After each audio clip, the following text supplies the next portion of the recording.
Shalom, everybody. It's Yom Ha'atzmaut. We're celebrating 72 years of Eretz Yisrael, 72 years of blessings coming from our homeland in Israel.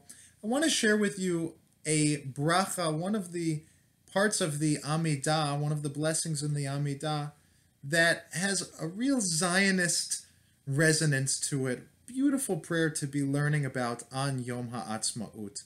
You can find it on page 39 in our Siddur. It's the blessing that begins with the words Tekah b'shofar.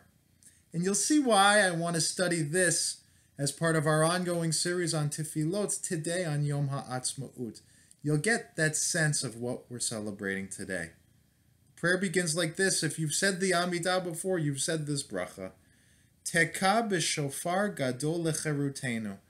God, sound a great shofar that will herald our freedom.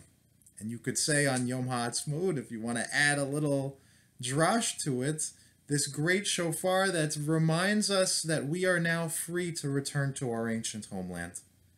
V'sanes lekabetz galuyotenu. And God, lift up a banner that will gather together all of the exiles, all of the Jewish people from all across the world. They'll be gathered together. Interesting to note that word nes, which in biblical Hebrew means banner, but can also mean miracle, as if to point us to the miraculous nature of what's going on in our world, that we can return to Eretz Yisrael and be free and celebrate there. And what a blessing that is and a privilege. And then continues, V'kavtsenu yachad me'arba kanfot ha'aretz. The blessing spells it out. Gather us together yachad, as one. V'kabsenu yachad. You might recognize that Hebrew root, kabsenu, from the word kibbutz, which literally means to gather together. But gather us together as one. Me'arba kanfot ha'aretz, from all four corners of the earth, we should be together as one. Baruch atah Hashem, blessed are you, God. And then we spell it out. Mekabetz nidche amo Yisrael, the God who does the work of gathering together the dispersed among Israel. And I want to share this blessing today on Yom Ha'atzmaut, of all days, because you get that sense from the blessing of what a miracle it is that in our day and age we can gather together once more as one in our ancient homeland. In fact, the Haftorah that's read on Yom Ha'atzmaut, taken from a famous prophecy of Isaiah that one day the Jewish people will come back together in our homeland, is basically what this text, where this text finds its language. If you look at the language there in Isaiah 12 and you look at the language of this bracha, you'll see the Siddur, the authors of this tefillah, basically lifted that language of Isaiah, really reminding us of that incredible connection between the prophetic tradition and the prayer tradition, that our yearning, our hope as a people has always been that we'll return to the land of Israel and gather together in unity. I want to share with you just a kavanah, just an intention, because you might say this prayer and think to yourself, well, you know what, it's a beautiful thought, it's a beautiful idea, but really, I'm happy living in the diaspora. I'm happy living in New York. I'm happy living in Merrick. I don't necessarily want to pray that every Jewish person should be gathered together back in the land of Israel. It's okay that we're a little spread out.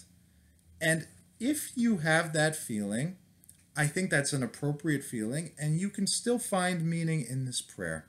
You know, I was studying the teachings of Rav Kook, who was the first Ashkenazi chief rabbi in Eretz Yisrael, and his writings called Orot, called Lights, beautiful, poetic, and philosophical writings. And he reminds us that Eretz Yisrael, he says, the land of Israel, isn't devar chitzoni. It's not just an external thing. It's not just a place. It's not just a country. But it's an internal thing as well.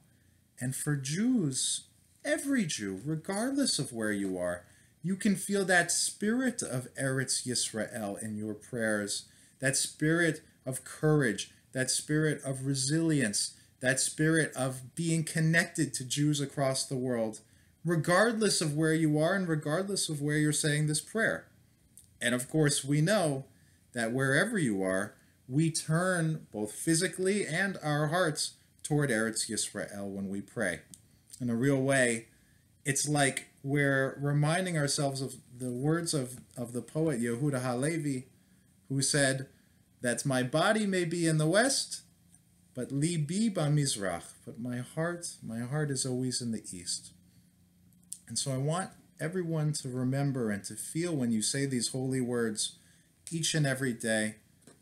When you say the words Nidchei Amo Yisrael, that God should gather the dispersed of Israel as one people, perhaps that it's such a blessing that our people have been able to gather once more in Eretz Yisrael, but beyond that, that we're all connected as a people through our prayers and our hearts and souls as well.